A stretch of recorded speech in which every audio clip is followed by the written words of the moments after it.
আমার ভাইয়েরা, এক একটা রোজার কত দাম জানেননি? এক একটা রোজার কত সম্মান, এক একটা রোজার কত মর্যাদা। আমার আল্লাহ রাব্বুল আলামিনের হাবিব সাল্লাল্লাহু আলাইহি ওয়াসাল্লাম বলেন, ও বাবা, হায়াতুল হায়ওয়ান নামক একটা কিতাব আছে, ওই কিতাবের মধ্যে পাইলাম একটা রোজার কত দাম, একটা রোজার কত ইজ্জত, রোজার কত সম্মান। ওই হায়াতুল হায়ওয়ান কিতাবের মধ্যে আসছে, আমার মায়ার নবী কই, একটা কাক জীবিত জন্ম হওয়ার পর থেকে পশু পাখির মধ্যে সবচাইতে বেশি হায়াত পায় কিন্তু বাবা কাক। কাক চিনেননি? কাউয়া, কাউয়া আপনার দেশে কি কয়? কাউয়াই কয়। রসুল বলেন, একটা কাক জীবিত হওয়ার পর থেকে আসমানের মধ্যে উঠতেছে উঠতেছে উঠতেছে, উঠতে উঠতে উঠতে উঠতে এই কাকটা একেবারে বৃদ্ধ হয়ে গেল। বৃদ্ধ হওয়া পর্যন্ত কাকটা আসমানের মধ্যে কতটুকু জায়গা ভ্রমণ করছে কেউ বলতে পারবেননি। পশু পাখির মধ্যে সবচেয়ে হায়াত পায় কাক। রসুল বলে, একটা কাক জন্মের পর থেকে আসমানের মধ্যে উঠতেছে উঠতে উঠতে উঠতে উঠতে একেবারে কাকটা বৃদ্ধ বুড়া হয়ে গেল। এই জন্ম থেকে বৃদ্ধ পর্যন্ত কাকটা কতটুকু ভ্রমণ করছে বলার সুযোগ নাই, কেউ বলতে পারবে না। আমার নবী কয়, আমার উম্মতেরা শোনো, একটা কাক জন্ম থেকে বৃদ্ধ হওয়া পর্যন্ত যতটুক জায়গা ভ্রমণ করলো, ঠিক একটা রোজা, একটা রোজাদার ব্যক্তিকে জাহান্নাম থেকে তত দূরে সরাইয়া রাখে। আল্লাহু আকবার! একটা রোজা রোজাদার ব্যক্তিকে জাহান্নাম থেকে তত দূরে সরাই রাখে যতটুক জায়গা একটা কাক জন্ম থেকে বৃদ্ধ হওয়া পর্যন্ত ভ্রমণ করছে, এর ভিতরে জমিনে নামে নাই, ঠিক ততটুক জায়গা একটা রোজাদার ব্যক্তিকে জাহান্নাম থেকে দূরে সরায় রাখে। সুবহানাল্লাহ। এখন আমার আল্লাহ হাদিসে কুদসিতে কি কয়? আস-সাওমু লি ওয়া আনা আজিজি বিহি। হে আমার বান্দা বান্দিরা শুনো, রোজাটা আমি আল্লাহর জন্য, রোজাটা আমি মাবুদের জন্য। এই রোজার প্রতিদান তোমাদেরকে অন্য কেউ দিবে না। এই রোজার প্রতিদান তোমাদের মসজিদের ইমাম সাহেব দিবে না।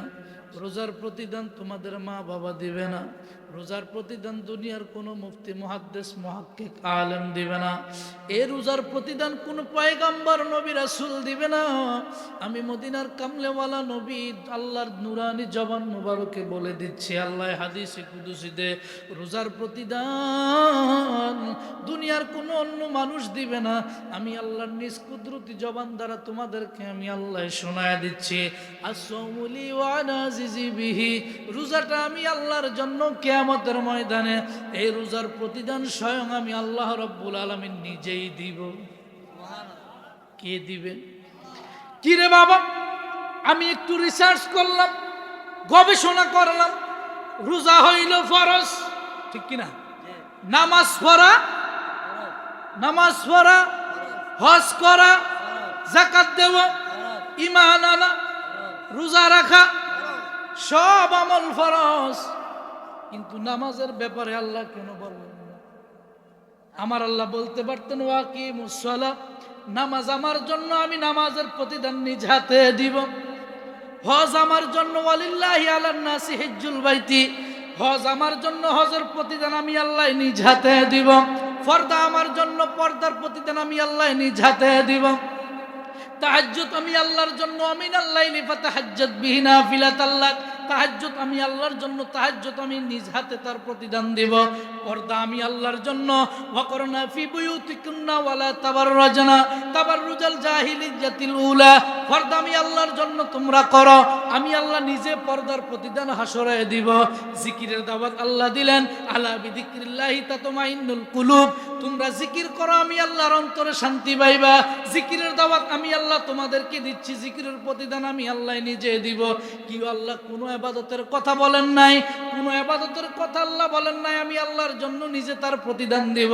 কিন্তু রোজার ব্যাপারে কেন আল্লাহ আলাদা সিদ্ধান্ত নিলেন? রোজা আমার জন্য, আমি আস-সাওমু লি ওয়া আনা আজিজি বিহি, রোজা আমার জন্য, আমি আল্লাহ নিজে তার প্রতিদান দিব। হুজুর বুঝছেন না কথাটা? সমস্ত ইবাদত আল্লাহর জন্য, কোনো সন্দেহ নাই, কোনো সন্দেহ নাই। কিরে বাবা, নামাজ আল্লাহর জন্য, আল্লাহ বলে নাই যে নামাজ আমার জন্য, আমি নামাজের প্রতিদান দিব। হজ আমার জন্য, আমার ঘর তওয়াফ করবি, আমি নিজে হজের প্রতিদান দিব, আল্লাহ বলেন নাই। তাহাজ্জুদ আমি আল্লাহর জন্য পড়ো, আমি আল্লাহ তাহাজ্জুদের প্রতিদান দিব, আল্লাহ বলেন নাই। কিন্তু খাসভাবে, বিশেষভাবে আল্লাহ কেন বললেন আস-সাওমু লি ওয়া আনা আজিজি বিহি, রোজা আমার জন্য, আমি আল্লাহ নিজেই তার প্রতিদান দিব। কত বড় নেয়ামত আসতেছে। এবার আমি চিন্তা করলাম এই কথা আল্লাহ কেন বলল। এবার আমি গবেষণা করলাম কেন আল্লাহ এই কথা বলল। বাবা, নামাজ পড়া ফরজ, রোজা রাখা ফরজ, হজ করা ফরজ, যাকাত দেওয়া ফরজ, ঈমান আনা ফরজ, 5টা স্তম্ভের মধ্যে আমার আল্লাহ কয় কি জন্য আমি নিজেই তার প্রতিদান দিব। তোমরা একটু শুনে নাও, আমি নিজেই রিসার্চ করলাম। এই জন্য একটা লোক নামাজ পড়ে মসজিদে দাঁড়ায় দাঁড়ায়, আরেকজনে দেখে কি দেখে না? কথা দেখেনি? একটা লোক নামাজে দাঁড়াইছে, আরেকজনে দেখে। একটা লোক ইবাদত করতেছে নামাজ পড়ে, আরেকজনে দেখে। এই আমলটা, ইবাদতটা দেখা যায়।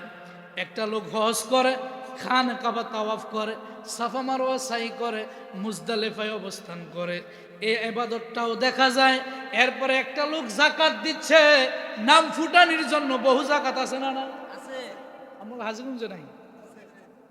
মাইক দিয়ে অ্যানাউন্স করে আগামী দিন অমুক মেম্বার চেয়ারম্যান সাহেব বাড়িতে কাপড় লুঙ্গি দিব, আপনারা যাইয়েন। কেউ আছেন? এগুলি শরীয়তে হারাম, শরীয়তে হারাম। আমার আল্লাহ একটা লোক নামাজ পড়ে, আরেকজনে দেখায়, ইবাদতটা দেখা যায়। একটা লোক হজ করে, খানে কাবা তাওয়াফ করে, আরেকজনে দেখে, ইবাদতটাও দেখা যায়। একটা লোক যাকাত দিচ্ছে, এই ইবাদতটা আরেকজনে দেখে, ইবাদতটাও দেখা যায়। একটা লোক জিকির করে, আরেকজনে দেখে, গলা ফাটাইয়া জিকির করে, আরেকজনে দেখে। কিন্তু বাবা, একটা লোক রোজা আছে কি নাই, এই ইবাদতটা দেখা যায়। কথা ঠিক কিনা? রোজা আছে কি নাই এটা দেখার কোনো সুযোগ নাই। আপনি ফানি নিচে ডুব দিয়ে ফান বর্গা ফানি খান না, কেউ দেখবো?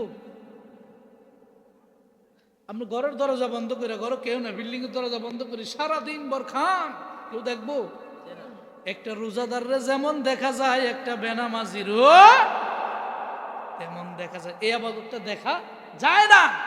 ঠিক এই জন্য আল্লাহ বললেন খাসভাবে যদি এই জিনিসটা পালন করে আসতে পারো, তাইলে আমি আল্লাহ গ্যারান্টি দিলাম হাসরের ময়দানে তার প্রতিদান আমি নিজেই দিব।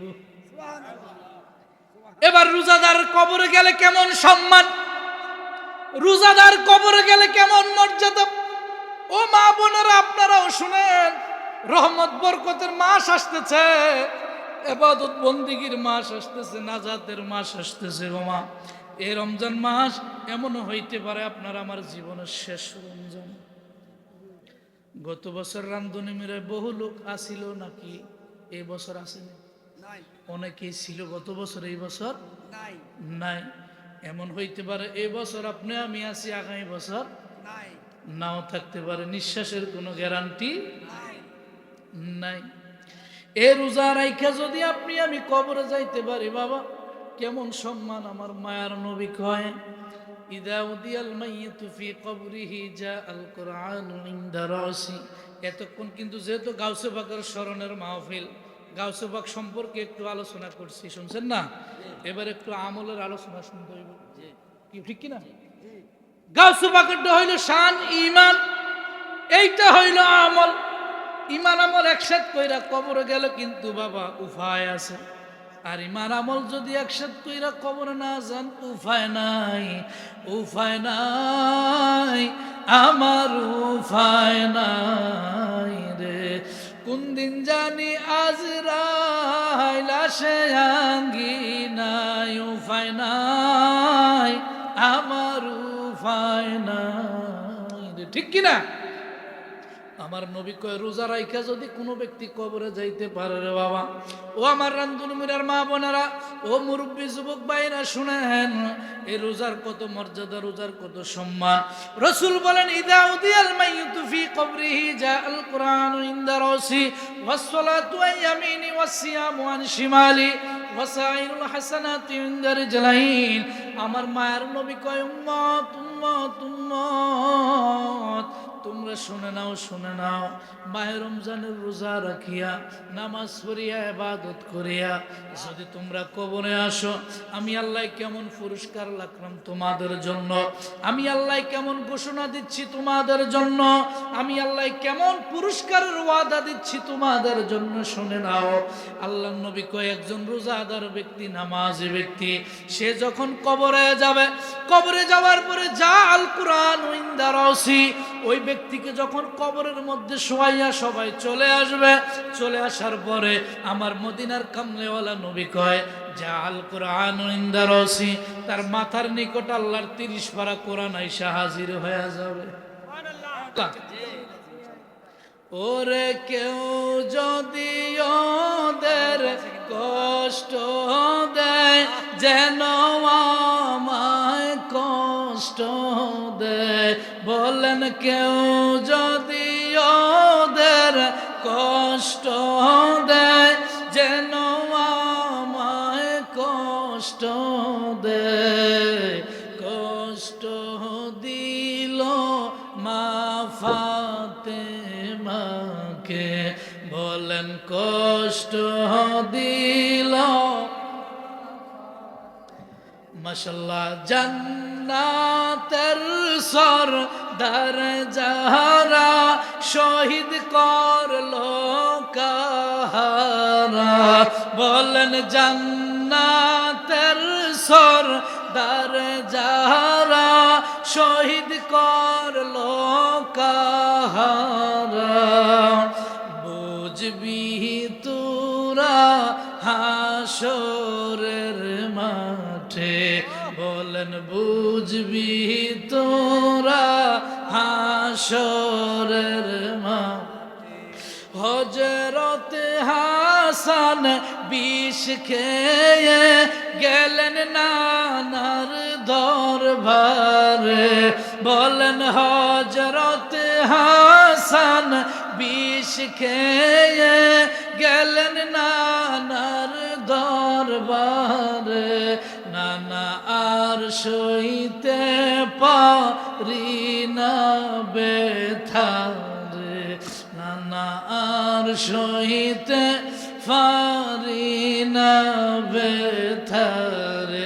আমার জিন্দা নবী জবাব দেয়, রওজায় থেকে নানায় কয়, ব্যথা লাগলো কলি যায়, আয় হায় রওজায় থেকে নানায় কয়, ব্যথা লাগলো কলি যায়, সুদ লইব হাসরের মাঠে, বলেন সুদ লইব হাসর। আয় হায় কেউ যদি ওদের কষ্ট দেয়, যেন আমায় কষ্ট দেয়, বলেন কেউ যদি ওদের কষ্ট দেয়, যেন আমায় কষ্ট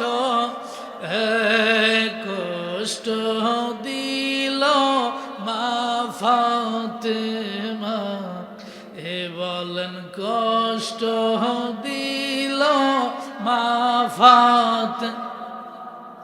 কারবালার গজল কইলাম মাঝখান দিয়ে, মাশাআল্লাহ। আমার ভাই আবার কইছে তরিকতের কথা কইতাম। আল্লাহু আকবার,